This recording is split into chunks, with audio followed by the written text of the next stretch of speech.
We begin our night with crime and a safety report. Officials in Candler County are searching for a man wanted in connection to a sexual assault.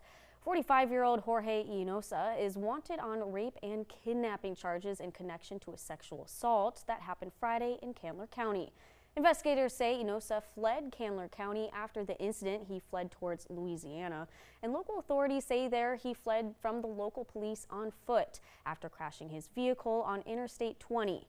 Anyone who has information about Inosa's whereabouts is asked to call 911. The Savanah Police Department is looking for a suspect in connection to a deadly overnight shooting.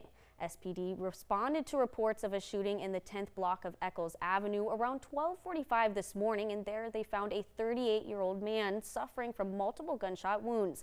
He was taken to a hospital where he later died. Officials say an initial investigation and interviews with witnesses identified the suspect as 26-year-old Malik Frazier. Frazier is now wanted for murder and 3 counts of aggravated assault. SPD says that he should be considered armed and dangerous. So if you have any information about where he might be, you're asked to call Crime Stoppers at 912-234-2020. Deputies in Candler County responded to an incident that damaged several grave sites in the cemetery just outside of Metter.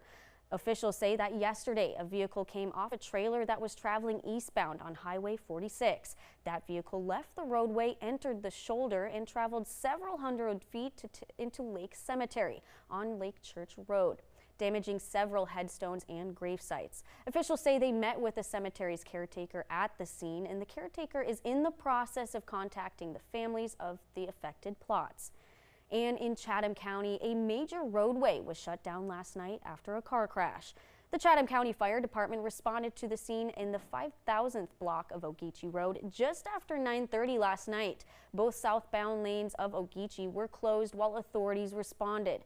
2 people were injured in the crash, and they were taken to the hospital for treatment. Taking a live look outside right now, let's check with Storm Team 3 meteorologist Jeff Vorick for a live look outside for our forecast. Jeff, it's looking really pretty outside. Yeah, we did have some stubborn fog this morning. I personally have not seen that fog that dense in a while, but either way, we've had a really beautiful one today. Temperatures got into the 70s.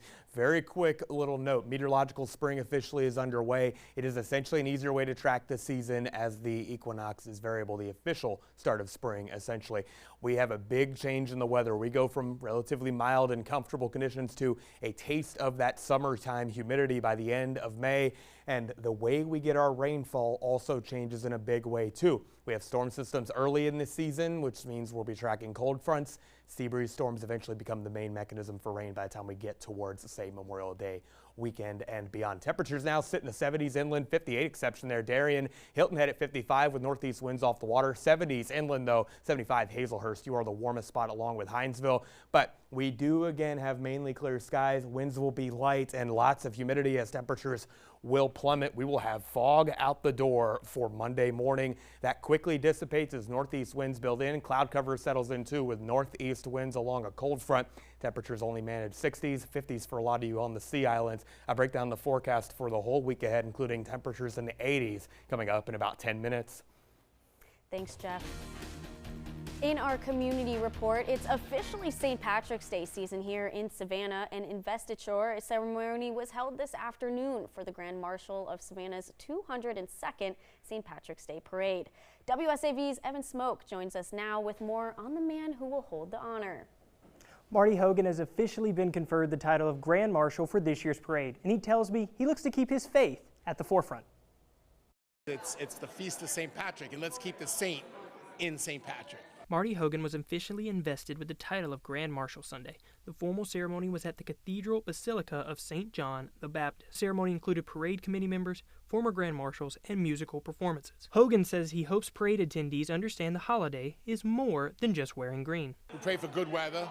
Everyone has a good time, but also they understand the meaning for it, because with us Catholics, it's a feast day, so it's not commercialized, it's not secular, it's something special to us that we like to share with the community and share with Savannah. Hogan also says he will strive to live up to the title. I just hope I lead this parade with honor and dignity and what a true Irishman should represent He will have the help of aides or what he calls his cabinet. His son Colin will serve as his chief advisor, who spoke with me about his role. Chief advisor is pretty much I'm making sure that we're, at the right place at the right time, making sure we're in the limo, not staying out too late, waking up early, no bags under the eyes. The next big event in the lead up to the holiday will be Friday with the greening of the Forsyth Park fountain, and that'll begin at noon. Evan Smoke, WSAV News 3, on your side. Thank you, Evan. And of course, the St. Patrick's Day festivities continue ahead of the big day. Like Evan just said, this Friday, March 6th, is the annual greening of the Forsyth Park fountain. And on Sunday, March 8th, it's the Celtic Cross Mass and Parade to Emmett Park, which begins at 1 at the Cathedral on the St. John of the Baptist Church. And then it's the big day. St. Patrick's Day Mass begins Tuesday the 17th at 8 a.m. at the Cathedral, followed by a big parade that kicks off at 10:15. For more details on Savannah's parade and the other St. Patrick's Day events in our area, just go to our website, wsav.com/stpats.